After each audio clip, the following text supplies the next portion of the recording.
All right, welcome back to the show. Part of the American Dream is your financial livelihood. Joining us on the show, top producer, award winner, and friend of the American Dream, A.J. Powers Premier. Always good to have you on the show. Thanks, Craig. And you've brought Conner Shean. First time having you on the show, Conner, financial advisor. Is that the right term? Financial representative. I always get so confused on the financial side, financial advisor, financial planner, but you give people advice on finance, right? Exactly. It's just a long title there. But I wanted to talk today with you guys about this idea of homeownership, getting ready for it, the down payment, the tax advantages, and then once you do own a home, you're building equity. How do you protect it, protect the assets, estate plan, things like that. So, AJ, you lead people down this path every day. Right. Where do you start? I think it's really just a matter of looking at your overall, not only current situation as far as what you make per month, what you have saved, but also is your job going to be increasing in pay down the road? Are you going to be staying in one location for a while? Is this something that's going to be short-term purchase versus long-term? Do you want to become a landlord? Are you trying to make a quick buck? So really like a big comprehensive plan of this is what you look like today and this is what you want to look like in 5, 10, 20 years.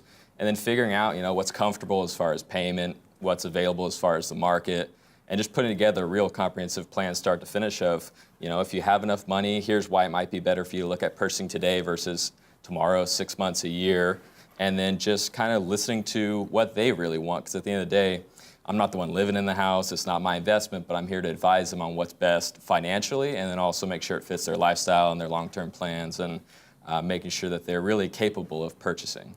What you just heard right there does not sound like a normal realtor, just so you know. AJ obviously goes very deep. That's why you would bring Conner in here to talk about the financial planning side of it. What's your advice to people leading into a big purchase like this?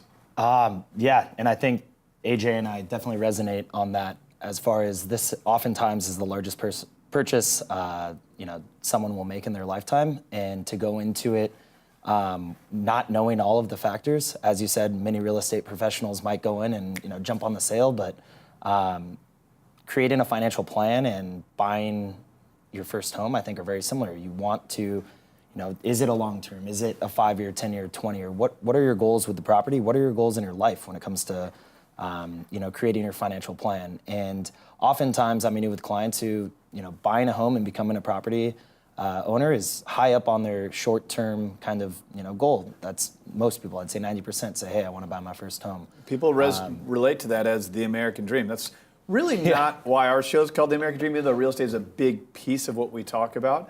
But certainly, when people hear the American dream, they think homeownership. It's still a big catchphrase in the space. And here in San Diego, I hear it all the time where, I need 20% down, and it's impossible to buy a house without, your parents' help or without,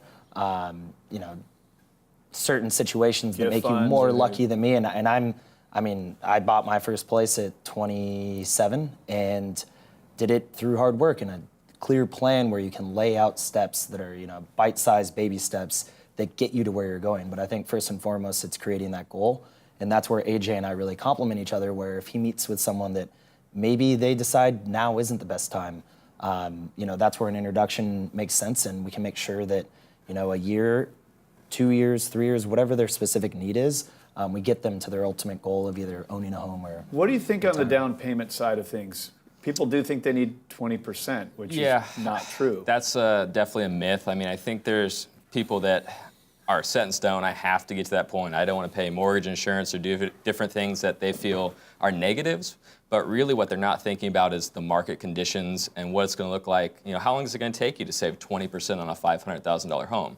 $100,000, some people might take them 5 years. But in our market, if you look back 5 years ago, you've lost 40% in equity that you could have gained if you bought with FHA or something, minimal down payment. So they're not thinking long-term. They're thinking, all these numbers are what everyone's told me forever. Mortgage insurance is bad, and I've got to put 20% down, as opposed to I can get in with a little bit. Maybe I'll have a little bit higher payment, but I can always refi it, or as the market appreciates, I can take that MI off. Right. So there's so many things that people just don't even think about or know about, and that's why I really enjoy working with first-time buyers and people that are moving up or down, because there's so many situations they're not even aware of that we can educate them on, and I kind of feel like I'm a real estate advisor, not a salesperson or anything like that. Like, I'm here to give you advice about what you should be doing and not sell you on this home. And that's why, again, working with someone like Conner is important because he can back that as well. Sure. You know, so there are times where I have those conversations and people are not maybe so old that they don't understand it. So I can say, hey, talk to Conner at Northwestern.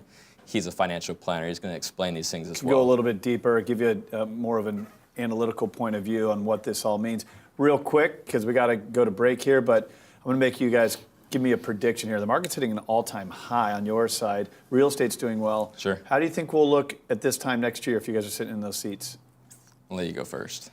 So I think that I'm just a big believer in dollar cost averaging. So I'll give you a politically correct answer, which quick. is if you sell low, you will realize your loss. If you don't sell, I mean, risk is only when you actually realize, the loss of capital. What do you think on housing?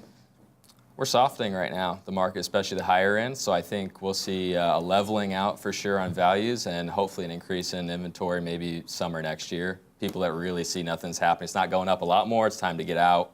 I think we're going to see that happen. Well, I'll summarize with this. You can't predict the market, right? So exactly. I just totally cheated. I made you guys make a prediction. I'm like, hey, what are you guys doing?